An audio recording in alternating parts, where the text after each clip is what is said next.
draft day robbery. The Rams just robbed the entire NFL with their main draft pick today. He changes this franchise not just for next season, but for the foreseeable future as well. And welcome back to this episode of Rams Digest. I am your host, Joshua Finehirsh.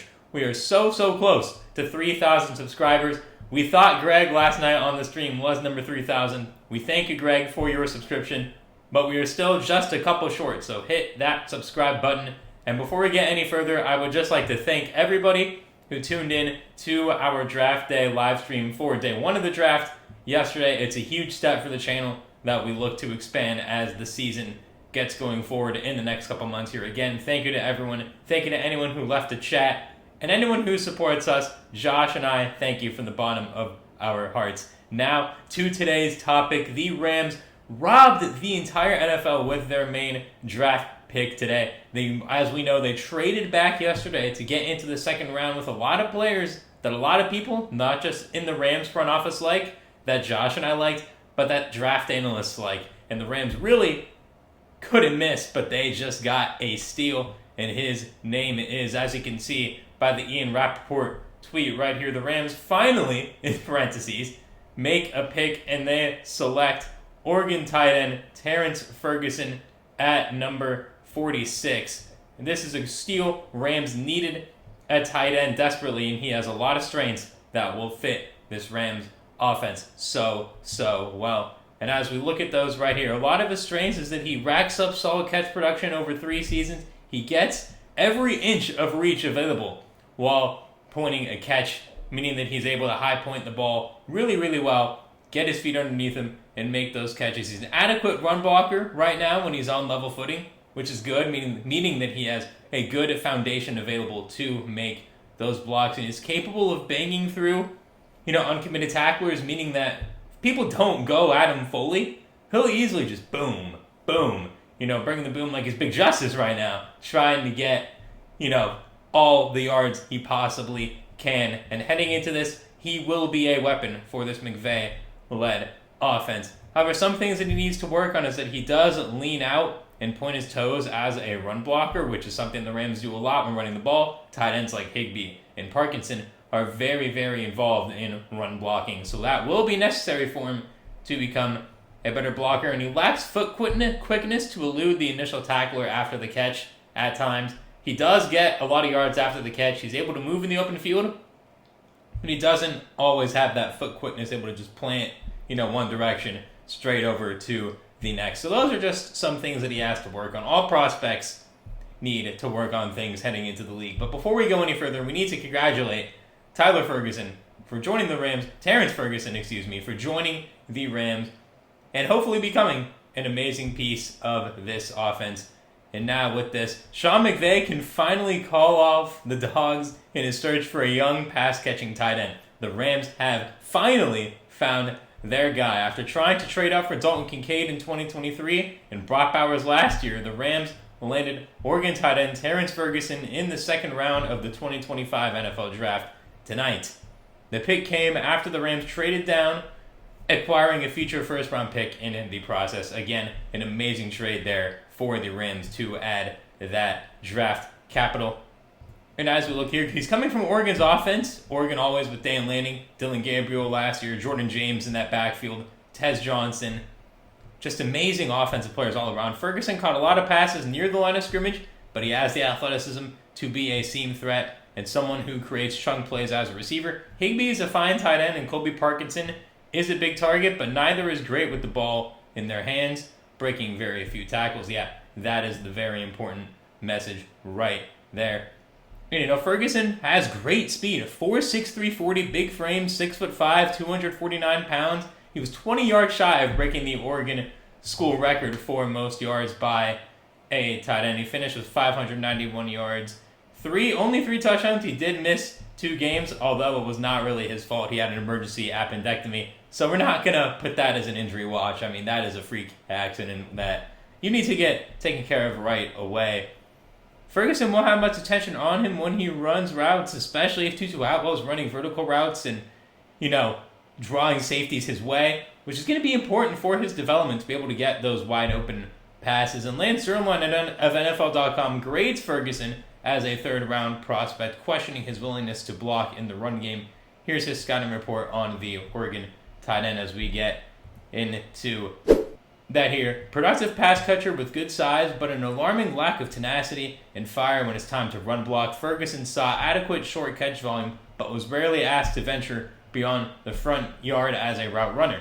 He has not shown enough technique or toughness to neutralize an NFL edge defender at the point of attack, but he can hit targets as a move blocker. Ferguson could improve in that area with additional coaching, but he might need to find the grit needed to compete against NFL tough guys as a run blocker to realize his full potential. And this is very important, going back to what I said earlier about the Sean and McVay offense and just how he's able to be used, because we saw Blake Corum, a Michigan product, not really get used that much at the running back position because of his lack of blocking ability to start off his NFL career. And something else to note is that he did have a 39-inch vertical as well, so he has that athleticism, great hands, didn't really drop any passes. He was all Pac-12 first team in 2023. And then in 2024, he was great, obviously, 20 yards short of the school record for catches made by a tight end. And he actually had some stuff to say about getting drafted to the Rams tonight in his post-draft press conference. As we get to that right here, we take a lot of stuff from the Rams offense. We've watched some tape on them, so there's definitely some carryover. Coach Sean McVay is one of the greats, and he will always have a great offense, like you said, using motions to attack space and everything like that. I'm super excited to be a part of that. Get the playbook and dive into it. This is great to hear from Terrence Ferguson. You really want your players, when you draft them for any team, to have that sense of emotion, have that sense of urgency that they want to work, they want to get ready. This reminds me of the Tyler Booker interview that he did with Micah Parsons last night, where Tyler Booker said that, everyone gets hyped to play football until they line up against Tyler Booker on the D-line, and I loved that interview. This doesn't give that same energy, which is okay, different positions, but that is great to see that Ferguson is so motivated to get ready. And if you like the fact that the Rams drafted a tight end, like this video. Like this video for Terrence Ferguson to turn out to be a great draft pick. And also let me know in the comments what you think the Rams should have done at pick 46 if you disagree with the pick. I'd love to hear it. And now we have to move on to another pick that the Rams robbed the entire NFL of. The Rams in the third round, they needed a linebacker. They needed defensive help there on that outside linebacking front. And they got it. They were able to get Josiah Stewart out of Michigan. Obviously, Michigan having the great defensive pedigree throughout their history, but especially really over the last few years since Harbaugh brought that program back to relevance, and the defense has continued to stay strong in the post-Harbaugh era as well.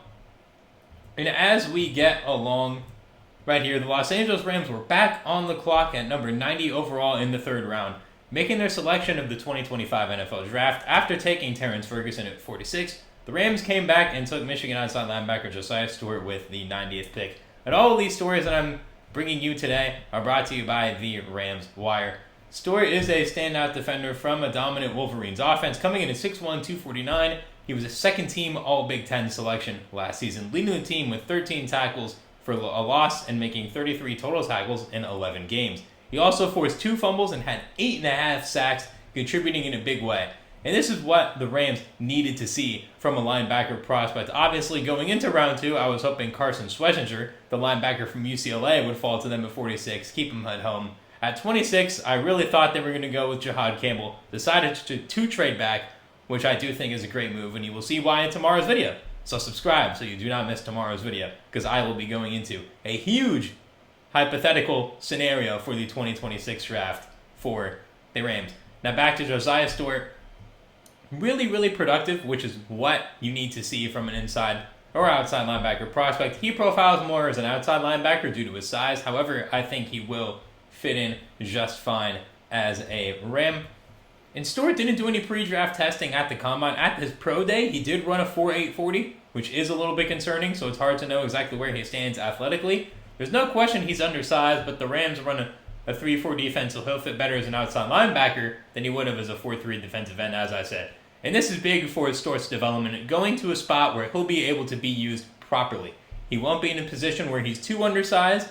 He'll have the undersized, allegations still with him, throughout his career until he proves himself. But I love this pick for the Rams. Again, they were lacking a hard-hitting linebacker for the future. Nate Landman, like the signing, I don't think he's going to have, star potential for the future with how his career went in Atlanta. Troy Reeder's been with the team for a long time. Omer Spates is someone who I'm excited to see in year 2. The Ernest Jones trade that the Rams did a couple offseasons ago is still a bit of a mystery to me. I get that they were going to have to pay him a lot of money, but with the linebacker core the way it is now, it does beg the question, was that the right move? Now, going back to Stewart right here, he's got a lot of strengths. He piled up impact production over 4 seasons at 2 different schools, Coastal Carolina transfer.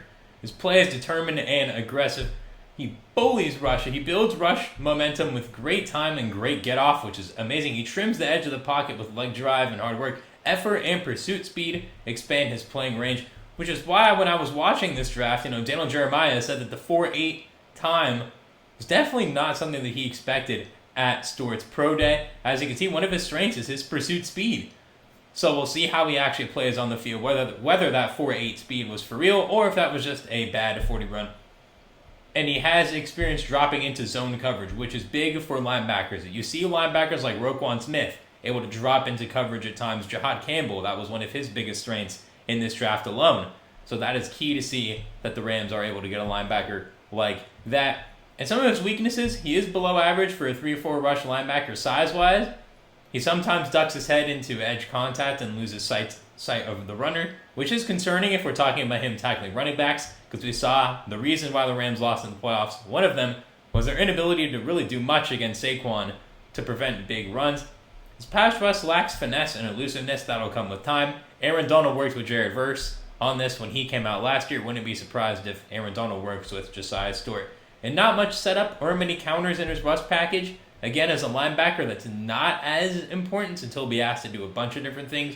And he sometimes has too much of a linear pursuit, causing him to overrun scrambling quarterbacks. And that is going to be a key. They do play the Ravens and the Eagles this year. Both of those games could be on the road. The schedules come out in a couple weeks. So we'll have that for you on Rams Digest.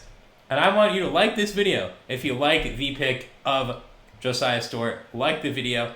And actually, Lance Zierlein, again from NFL.com, had this to say about Stewart in his draft. Write-ups: short but compact build at 6'1", 249 pounds. Explosive off the edge and needs little time to generate effective speed to power moves. Good hand usage for his development. His size may ultimately hold him back for some teams, but he can be a high-energy rotational edge rusher at the very least as a rookie. And that's exactly what everyone's been saying about him. I agree with Lance Zierlein. The Rams don't need him to all of a sudden come in and have 100 tackles, 7 sacks. The pass rush is going to work itself out. I think they need him more for run defense, bring him into zone coverage at times, because the Rams have been lacking a linebacker who really has any experience covering.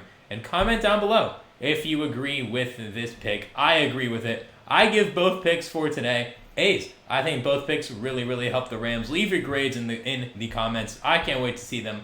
I will be responding.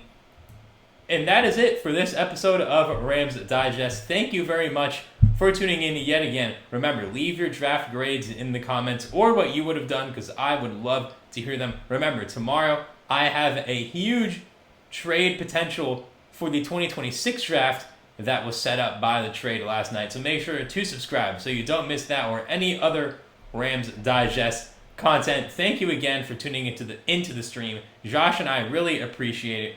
Remember, hit that subscribe button so we can hit 3K by the midnight tonight Pacific time. Make sure you hit it. Have a great start to your weekend, and I will be back tomorrow with another video.